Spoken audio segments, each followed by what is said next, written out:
غیر ارگانیک ها چقدر ریزترینشون و بزرگترینشون.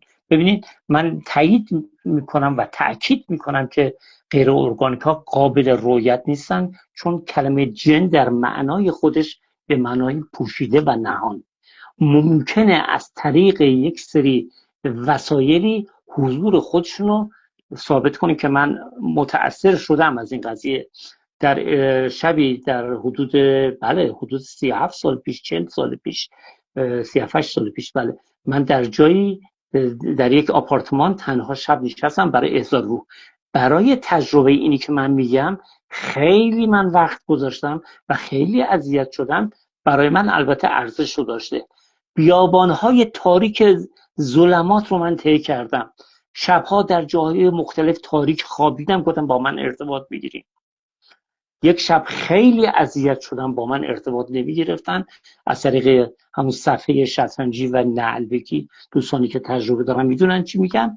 من متاسفانه عصبی شدم و متاسفانه فحاشی کردم. گفتم شما حضور ندارین، وجود ندارین، تهدیدشون کردم. اگه هستین خودتون به من نشون بدین. تا این حد دیگه اینقدر من خسته بودم اون شب. یادم بعد 2 ساعت 3 ساعت تمرکز روی یک صفحه حروف. شب گرفتم خوابیدم، ساعت رو بالای سر خودم کوک کردم، به ساعت شماته دار از این لپتاقی ها یادم هست، گذاشتم بالای سر خودم و گرفتم خوابیدم که صبح زود بلند شم برم یک جایی. شب که خوابیدم تنها، نصف شب از صدای ضربات چوبی که به دیوار میخورد از سمت دیوار خیابان که هیچ کس اونجا زندگی نمیکرد، مثلا آپارتمان بغل نبود که بگی از خونه بغل داره صدا میاد، از سمت خیابان اینقدر ضربات شدید بود که من از خواب پریدم و قلبم یعنی چی میزد. وقتی بلند شدم ببینم ساعت چنده، دیدم ساعت رو براشم پرت کردن به اون سر خونه. قشنگ ساعت اون، سلام دوست عزیز خوش اومدی، ساعت پرتاب شده بود اون طرف. پس غیر ارگانیک وجودش دلیل بر رؤیتش نیست. میتونه از طریق وسایلی، گاهی اوقات چیزهایی که ما گم میکنیم میگن غیر ارگانیک ها میبرن، گاهی وقتا میگن پاشو روش میذاره. فقط در اکثر جاها هستن، شاید با ما زندگی کنن. اینو اصلا نترسین. فقط من در یک مقطعی که از دست اینها اذیت شدم، من یک ارتباط روحی با اینها داشتم و گفتم که ببینید من شما رو به رسمیت میشناسم. حالا میگم چرا به رسمیت میشناسم. من شما رو اعتراف میکنم که حضور دارین، با شما سر جنگ ندارم، سر تردتون ندارم، در کنار من تو همین خونه میتونین زندگی بکنین، همونطور که شاید اینجا خونه شما باشه، من دارم درش زندگی میکنم، آسیب به من نرسونین و من به شما احترام میذارم. دیگه من اذیت نشدم. ببینین اینکه من کلمه‌ای به کار بردم، گفتم من شما رو به رسمیت میشناسم، شاید یکی بگه یعنی شاید جن رو به رسمیت میشناسه. آره به رسمیت میشناسم. میدونی چرا؟ چون به خدا معتقدم، به جن هم معتقدم. چرا؟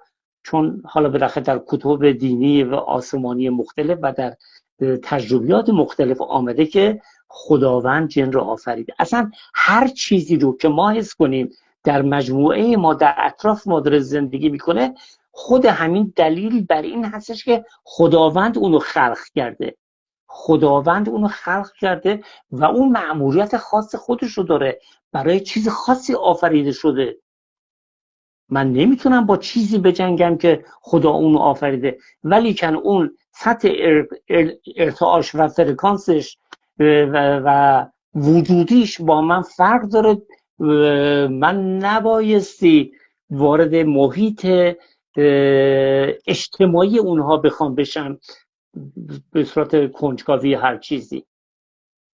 و اینکه آیا من تونستم وارد محیط‌های اجتماعی اونها بشم به غیر یواشکی؟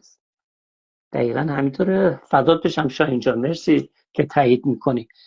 آره اینا رو حس میکنیم. فقط یادتون باشه اگر خدا نکرده ذهنتون مشغول شد یا نگران از این وجود نیروهای جن یا غیر ارگانیک اسم رو ببریم در اطراف خودتون شدین، فقط سر صلح داشته باشین، نه ازشون چیزی بخواین، نه تهدیدشون بکنین، نه نفیشون بکنین.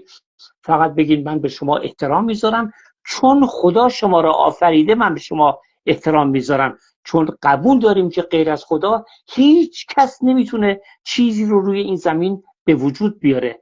او حتما یک برنامه‌ای داشته برای آفرینش خودش، شاید اونها مأموریت هایی داشته باشن در روی همین روابط اجتماعی که ما داریم و خدا میدونه. ولی این دلیل بر نمیشه که ما یک نفیشون کنیم، ازشون بترسیم.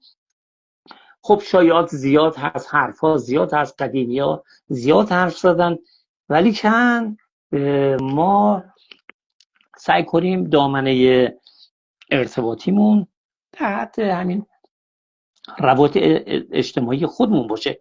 و اگر ببخشید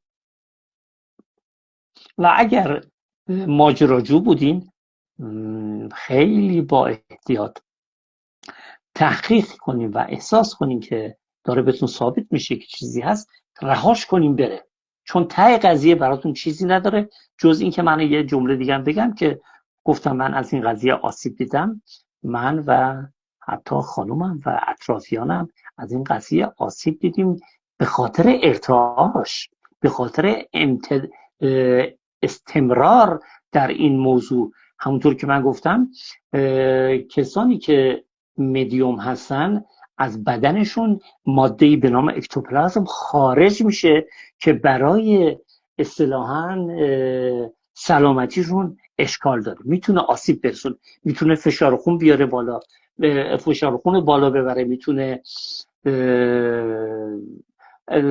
چه میدونم افسردگی به وجود بیاره. آره اینها ناشی از تکرار جلسات مختلف.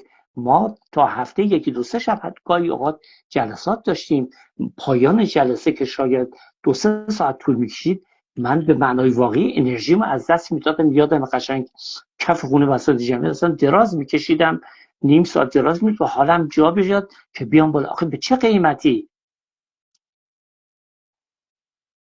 تا چه حدی ما بایستی ماجراجو باشیم که آسیب ببینیم؟ من توی بیابونهایی به تنهایی تو منطقه جنگی، بچه‌ای که منطقه جنگی بودن میدونن، در مناطق جنگی جنوب، سلام دوست عزیز، سلام خوش اومدی، سلام یه خلاصه بعدم میگم برای هر نفر بیاد خلاصه یه خطی البته میگم درباره احضار روز صحبت میکنیم. در مناطق جنگی اگه گفتم من بعد از جنگ رفتم چون به جنگ معتقد نبودم، تحریم کرده بودن به سهم خودم جنگ رو. در مناطق جنگی سگ‌های وحشتناک و وحشی بسیار زیادی داشت که البته اینا جسد خورده بودن، شهدا رو خورده بودن، سگ‌های آدمخور معروف بودن. ولی من برای اینکه به دوستانم ثابت کنم نمیترسم و معتقد هستم از من حفاظت میشه توسط حالا غیر ارگانیک ها یا ارواح برجسته و خدا، تو دل تاریکی راه میافتادم و میرفتم و خدا رو شکر که آسیبی ندیدم. خب چون منطقه گفتم سگ‌های وحشی بودن، مین‌های جنگی عمل نکرده بودن و توصیه میکنم که خودمون رو کنترل کنیم.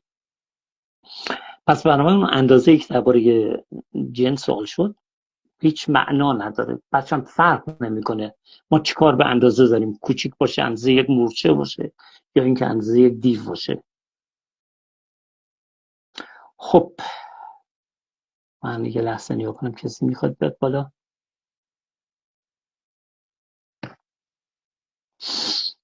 خب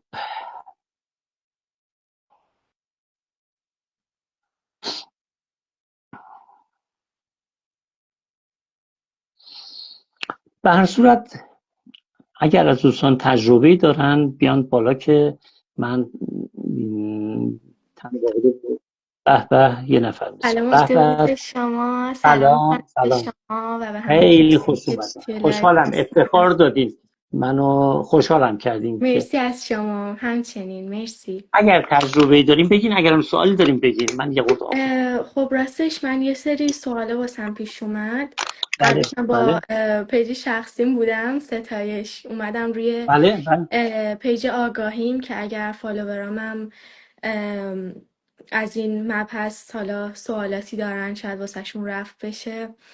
بله. من یه سوالی که از شما دارم اینه که شما به تناسخ اعتقاد دارید؟ خب الان بگم چون بله مبحث میشه بله. مبحث بسیار. من خلاصش رو بگم. ببینین تناسخ دو تا فکر میکنم نظریه روش باشه. یه گروه که اونا که اهل متافیزیک نیستن و غیره که اصلا ما کاری نداریم، هیچ وقت نمیشه درباره این قضايا صحبت، چون مسخره میکنن. من به عنوان کسی که به روح جهانهای بالاتر و پایینتر معتقد هستم و تجربیات ازشون دارم، دو جور جواب شما رو میدم. ببینین که نظر اصلی اینو، پس نظر خودم. ببینین من به جان مشترک معتقد هستم. جان مشترک.